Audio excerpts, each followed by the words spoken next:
हरातिलका तीज व्रत कथा।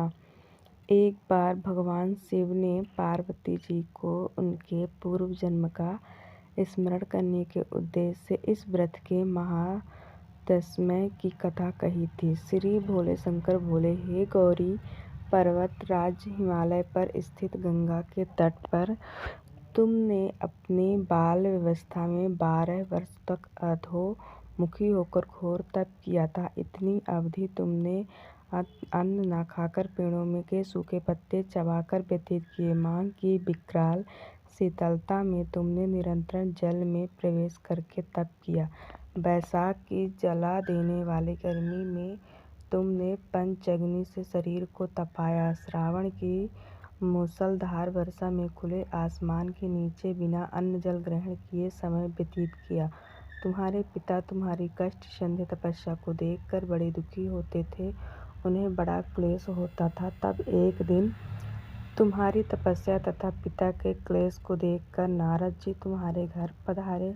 तुम्हारे पिता ने हृदय से अतिथि सत्कार करके उनके आने का कारण पूछा। नारद जी ने कहा, गिरिराज, मैं भगवान विष्णु के भोजन पर यहाँ उपस्थित हुआ हूँ। आपकी कन्या ने बड़ा कठोर तप किया है, इससे प्रसन्न होकर वो आपकी सुपुत्री से विवाह करना चाहते हैं। इस संदर्भ में आपकी राय जानना चाहता हूँ।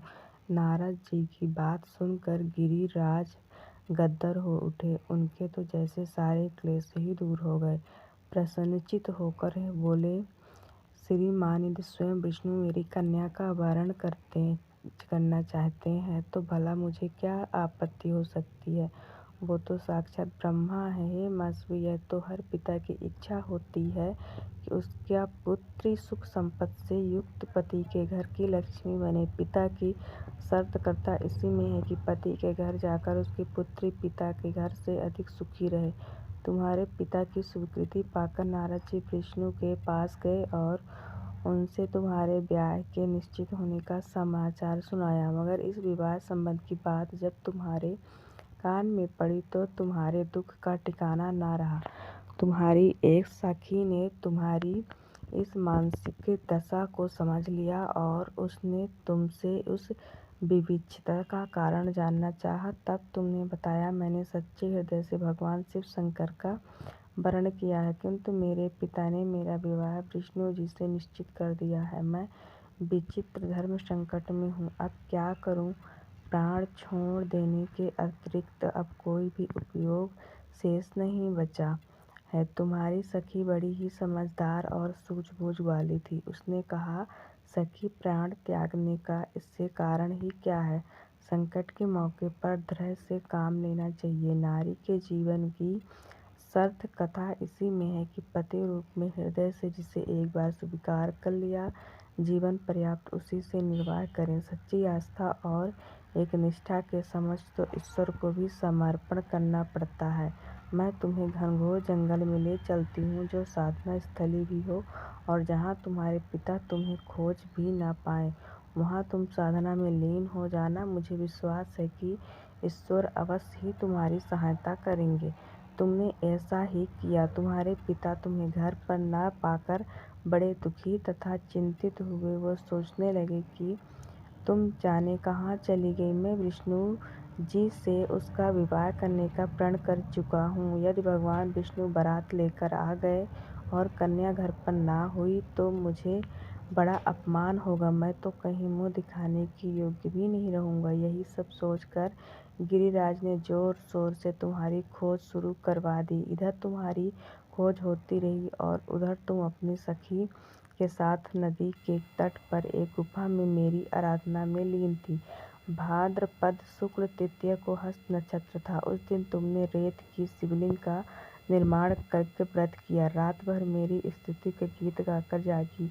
तुम्हारी इस कष्ट साध्य तपस्या के प्रभाव से मेरा आसन डोलने लगा, मेरी समाधि टूट गई।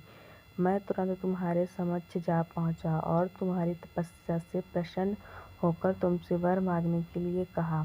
तब अपनी तपस्या के फल स्वरूप मुझे अपने समक्ष पाकर तुमने कहा, मैं हृदय से आपको पति के रूप में वरण कर चुकी हूँ। यदि आप सचमुच मेरी तपस्या से प्रसन्न होकर आप यहाँ पधारे हैं तो मुझे अपनी अर्धांगिनी के रूप में स्वीकार कर लीजिए। तब मैं तथास्तु कहकर कैलाश पर्वत पर लौट आया। प्रातः होते ही तुमने पूजा की समस्त सामग्री को नंदी में प्रवाहित करके अपनी सहेली सहित व्रत का पारायण किया। उसी समय अपने मित्र बंधुओं व दरबारियों सहित गिरिराज तुम्हें खोजते खोजते वहां आ पहुँचे और तुम्हारी इस कष्टसाध्य तपस्या का कारण तथा उद्देश्य पूछा।